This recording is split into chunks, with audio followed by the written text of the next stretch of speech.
Ladies and gentlemen, you are living in the last days of freedom for the common man.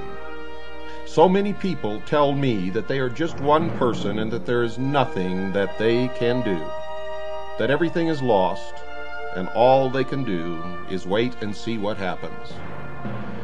This program tonight is designed specifically to let you know that that is not true. There is a virtual army of people, individuals, acting independently on their own. CAGI members across this nation and around the world who are affecting great change and who are providing a flow of information that we, through this program and through our newsletter and organization, feed to the world. These men and women are unknown and prefer to stay that way. They are my heroes.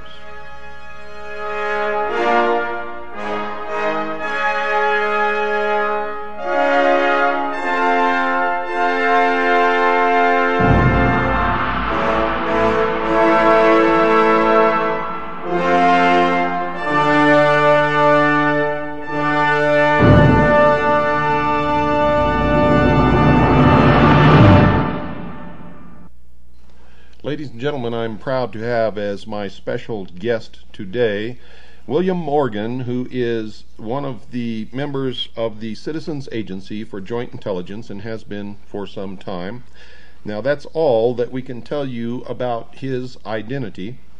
You will hear from him his own story, what he's been doing, how he's been doing it, what kind of information he has collected for our organization, for the citizens of this country and of the world.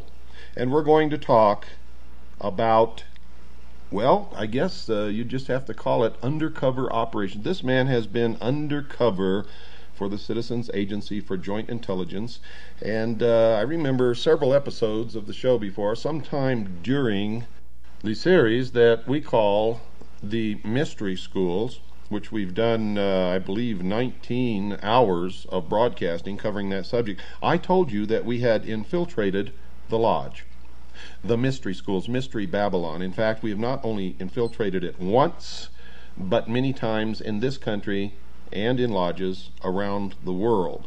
So the information that we're giving you on the Mystery Schools is not conjecture. It does not come from a bunch of people sitting around making up information. It comes from the books printed by the Mystery Schools themselves. It comes from our members who are actually in the lodge, and we double check everything that they bring to us. Please welcome to the hour of the time, William Morgan. Thank you, Bill. You can call me Will, and I really appreciate that gracious and honorable introduction. Well, we're certainly appreciative of everything that you've done.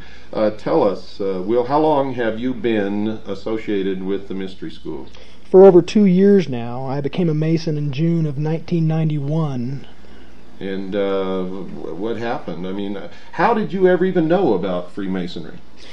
At first, before I was exposed to your information, I was under the impression, as most people are, that they were a philanthropic organization dealing mostly with charity or possibly even in some way associated with unions. And as most CAGI members have come to know, that is entirely not the case.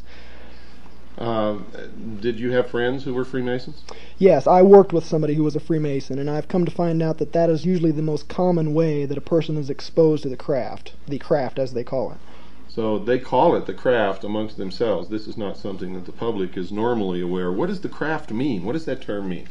Well, they consider themselves craftsmen because they are building something. And there have been many organizations throughout history with the incredible similarities to the present modern cult of Freemasonry that have called themselves builders, common scenes. They've associated with themselves always with the erection of a structure or the building of something that people just do not understand.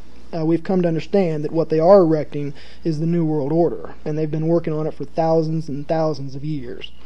That's correct. Now, did your friend or friends try to proselytize you or talk you into joining the lodge? No, not at all. I must admit I did go to them, and I was not entirely aware of the nature of their organization or of what was in store for me when I became a member, or a brother, as they call it. Now, if you had not joined CAGI, would you still be sort of in the dark about the true meaning of Freemasonry, or do the members really learn the truth about the organization during their period of time there? Had I not joined CAGI, I would be as empty-headed and as trusting a sheeple as most of the Freemasons in America and across the world are today. They are not taught what the craft is about. They do not question authority at all. They, as a rule, and from my personal experience and observation, they obey the rules without question and to the letter. Now, a lot of people out there are going to wonder, and I know that Freemasons are going to bring this up, that if you didn't learn what you now believe that you know about the mystery schools in the lodge, how do you know that what you've learned while you become a CAGI member, how do you know that that is true? Well, because I can verify for myself. I can get up and check the facts and look again to verify what is going on about the mystery schools. But for what the Masons claim to be, they have absolutely no proof or evidence or even works of their own hand to prove that they are actually involved in charity work. Now, when you began to study, you were studying actually from two sources. You were studying the mystery religion in the lodge, actually, and you were studying what you were learning from the Citizens Agency, from Joint Intelligence, and trying to rectify the two or bring the two together and make it fit.